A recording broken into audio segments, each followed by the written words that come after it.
to this edition of the ASHA podcast. I'm Fred Wyant, Director of Communications with the American Sexual Health Association, ASHA. In the last few years, ASHA has begun to look at sexual health a little differently, really more as an important part of overall health and well-being, and not just something to be neatly and precisely sequestered in its own very specific compartment. And along with that, we're learning more about the value of sexual pleasure. And here again, how pleasure is part of a happy, healthy life that extends beyond the bedroom. The big O is great, right? But there's really much more to sex and pleasure, and we're going to talk about all this in our episode today as we're chatting with sexuality and relationship expert Dr. Logan Levkoff. And you may know Dr. Levkoff from her books, her HuffPo columns, and many television appearances on shows like Good Morning America and Oprah. Dr. Levkoff, you're just about everywhere, it seems, and we're really glad you made some time for us today. Thank you. Well, thank you for having me. It's my pleasure. How's that? There you go. Well said. All right. So I want to start by asking you about the benefits of pleasure beyond the obvious, that it feels good. I mean, tell us about the mind-body benefits of sexual pleasure and satisfaction. I've heard it's even good for reducing stress and lowering blood pressure. Yes, absolutely.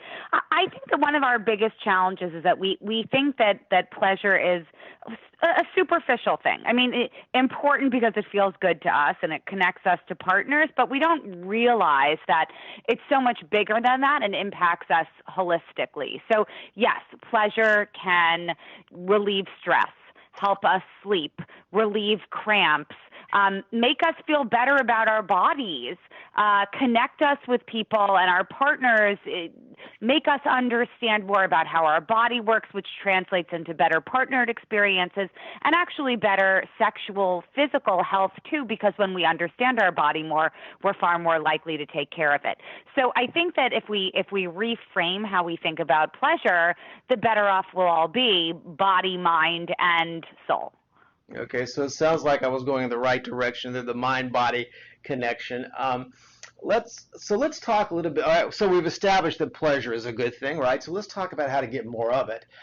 One of your books is titled "How to Get Your Wife to Have Sex with You." So this is clearly an area you've tackled. So how does one get their wife, their husband, their partner to have sex with them?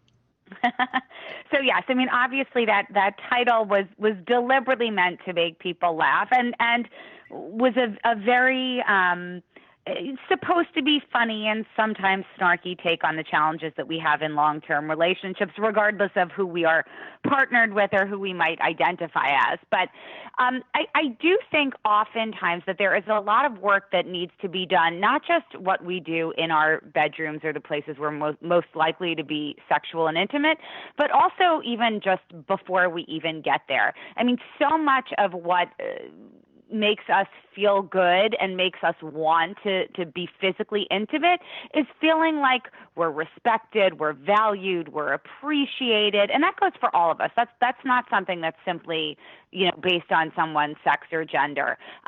So much of getting to more pleasure in the bedroom is being a little bit more appreciative of who our partners are outside of the bedroom. I think that oftentimes in long-term relationships, affection and intimacy becomes fairly rote. It's very routine. There's a peck on the cheek in the morning. Sure. Partners after a while talk at each other, not really to each other. The conversations aren't really, deep. They're fairly, related to people's schedules and where someone's going to be and what they need to do. And none of that really makes us feel that great at the end of the day, does it? No.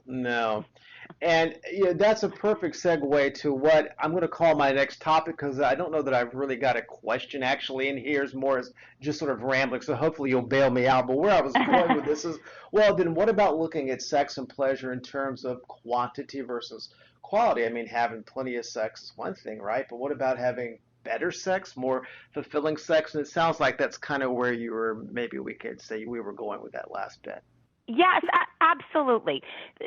We tend to, all of us assume that, more is obviously better. And, for some people that may be the case, but there is something about feeling fulfilled at the end. I mean, and having sexual experiences without physical pleasure at the end doesn't really feel great, but really meaningful, fulfilling encounters that feel good to our body and also in some way, and I don't necessarily mean this has to be in a monogamous relationship, but, experiences that feel good head to toe, typically lead to more sex.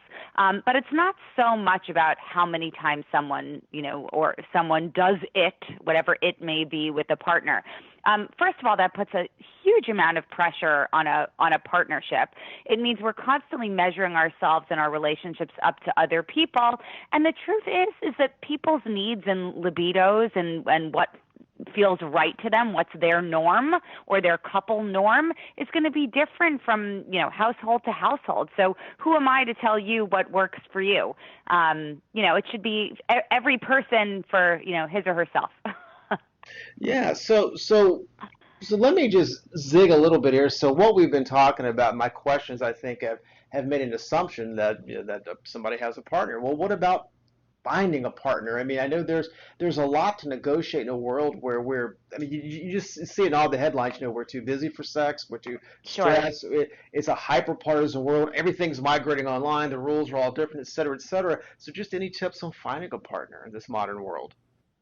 Yeah, and I probably should have been clear that when I use the term partner, I'm a big believer in that any sort of interaction or encounter with another person is a relationship of sorts. It may not be the capital R, committed, marital, whatever we want to call it, but any kind of connection. But for people looking for a partner, whether that's for a night or, a month or beyond, I think the first thing we really need to do is think about what it is not just what it is we really want out of that word partnership, but who we are.